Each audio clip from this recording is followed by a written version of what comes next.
What's up, guys? I got a special video for you today, an unboxing of the new lithium battery I just got and installation. Well, kind of not install, just plug it in, right? So ever since I installed these Garmins, I've been having battery problems and power issues from starter batteries, trolling motor batteries, glitches, dying on the water, the whole nine. So the timeline pretty much looks like this. At the end of 2018, I get this boat up and running. Mind you, my prior experience has been 100% co and a passenger on my brother's boat, my uncle's boat, my buddy's boat, anybody who would ask me. So I take it to Delta Breeze Marine and say, hey, I just want to get this thing up and running. They install new batteries, new spark plugs, oil change, steering cables, new tires, the whole 9 yards. Boom, I'm on the water. Not without its bumps and bruises, but I'm gonna say that for another video. So we fast forward to 2019 and I purchased these bad boys, the Garmin 126 SV and 106 SV at CNC Marine, 500 bucks install, and probably got them running like once on the water. And after that, just like I said, power issues all the time. So then I go, and this is only about a year after I have these new batteries. So I take it back to Delta Breeze Marine. They check out my batteries and they say, hey, I think it's your old school charger. This charger is not charging your batteries right. So you can either buy a new charger or install this little inverter, this thing, which basically turns off the 24-volt system and makes each battery 12 volts so that the charger could charge each battery individually. 342 bucks out the drain. So after installing this thingamajiggy, take it back out on the water, and I still have battery problems, power issues. I talk to my buddies and they tell me that the Garmins actually use a ton of power. So I went onto the website, checked out how much power my system uses, and I have the 106 SV, which is 26 watts. I have the 126 SV, which is also another 26 watts, and the Panoptics uses an additional 21 watts of power, which is a total of 73 watts per hour. To find out watt hours of your battery, you times the volts times the amp hours. In my case, this is a 12 volt 65 ampere crank battery, which is 12 times 65 equals 780 watts per hour, and then you divide that by my system, which is 73, and you get a total of 10.6 hours of runtime. And also keep in mind that lead or AGMs throughout the day, they get weaker, which means their volts decrease, resulting in not enough volts to power my system. And I think that's why I was getting like glitches. Which brings me here today. You know, I watched a lot of Prowse YouTube videos, and he does a great job explaining watts, volts, and amps. And then he also does reviews on lithium batteries. So I'll put his link below. But basically what we got is here. And you know, when I was purchasing and figuring out which battery to use, the problem I found was the price range was so large. From the Battleborn 12 volt 100 ampere was like 1,000, and then on Amazon you can find a 12 volt 100 ampere lithium for the cheapest ones I seen were around 400 bucks.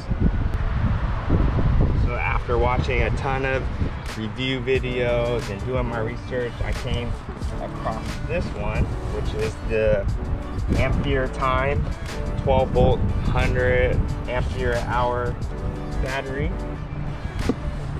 Let's see, check this bad boy out.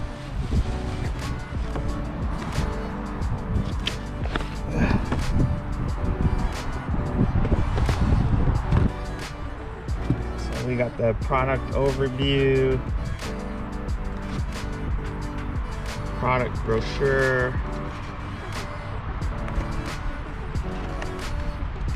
has a bunch of other products, the other batteries they got. Here's a lifetime service card, 100% satisfying problems, response within 24 hours, and contact for an extra 5% discount code. Here, you guys could use that maybe. And then this is an actual 5-year battery warranty, starting date, my Amazon order. So I did order off as an Amazon. I'll go look that up.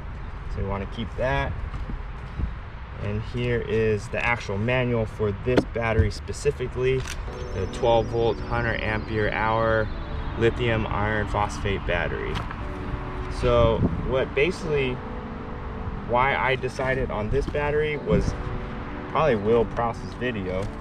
He actually opened it up and it was well made, the housing, the construction of it, and I guess that's the main difference between, you know, the $1,000 battery and a $400 lithium battery, the construction and the parts of it.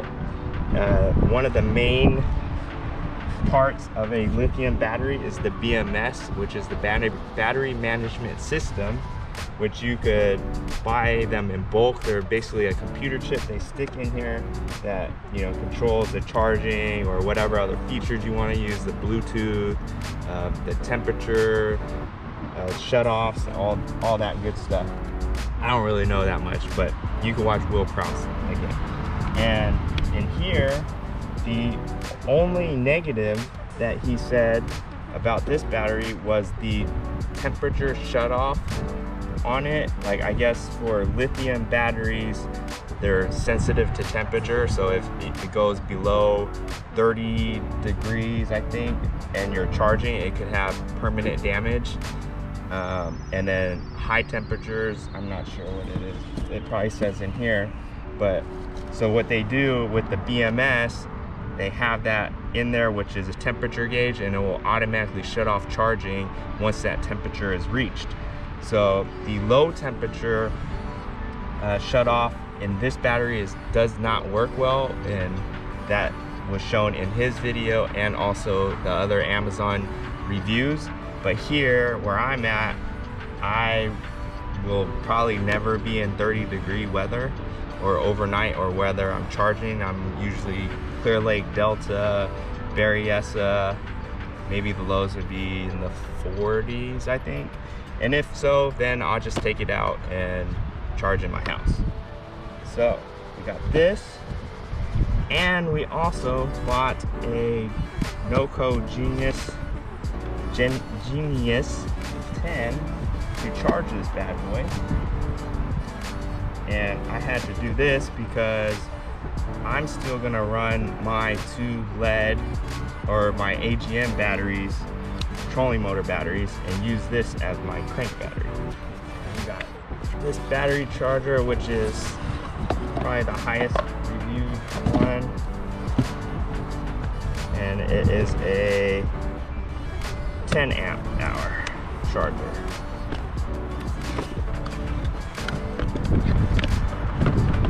These probably the AC and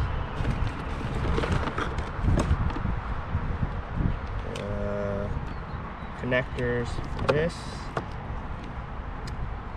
and probably, and all the reviews said it's pretty much just plug it in, connect your battery, and you're good to go.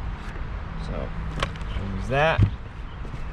This, put this in here. Let's plug this bad boy in. And you can tell, oh, see, you can tell the difference in weight. This one, I'm left-handed too, by the way. this. Oh. Ah. I can't even. Big difference, and the actual physical size is different, but this is way heavier. I don't even know how much that thing is heavy.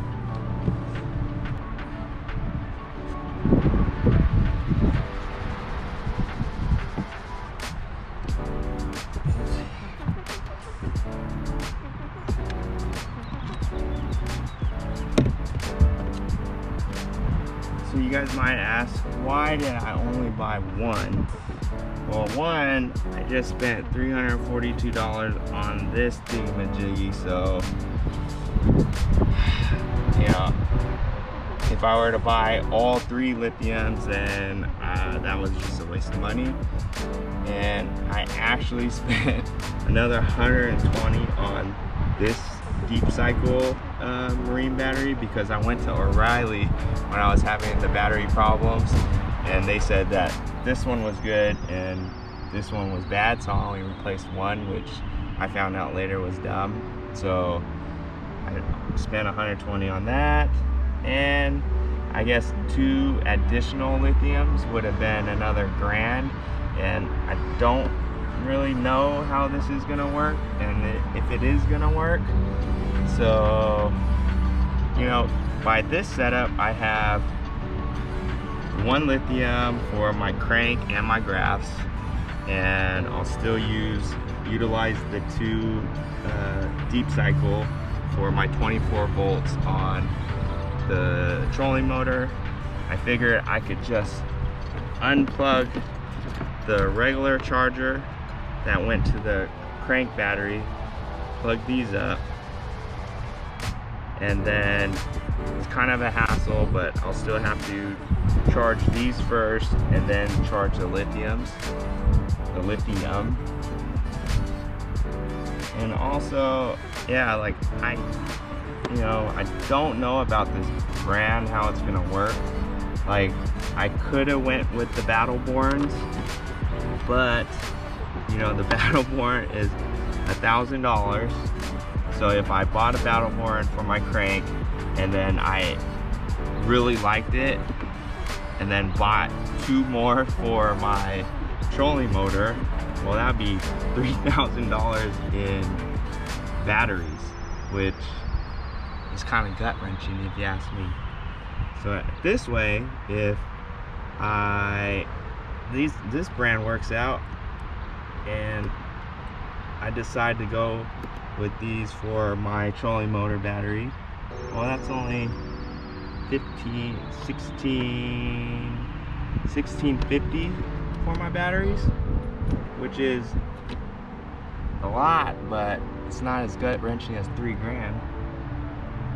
So we're gonna see how this setup works, hopefully for the next, for the rest of the year, and then I'll reevaluate these AGMs, or this deep cycle and this AGM, and maybe we'll switch out both 2 to lithiums. But hopefully I'll get more time on the water, utilizing my Garmin's at least, that I spent a ton of money on that I don't even get to utilize. So let me know what you guys think in the comments below, what your experience is with lithiums. Also, if you guys got any recommendations on how I put these batteries in, if I should be worried about something, if this is not a good idea, having a lithium next to 2 other deep cycle marine batteries. And yeah, let me know your experiences in the comments below. I'll probably do another follow-up on the water, showing you guys from the morning to night, and hopefully my graphs work throughout the day. And I will also do another follow-up probably like in 6 months to just let you guys know about this Ampere time lithium battery. like, subscribe, and let me know what you guys think. I'll catch you all on the next one. Later, guys.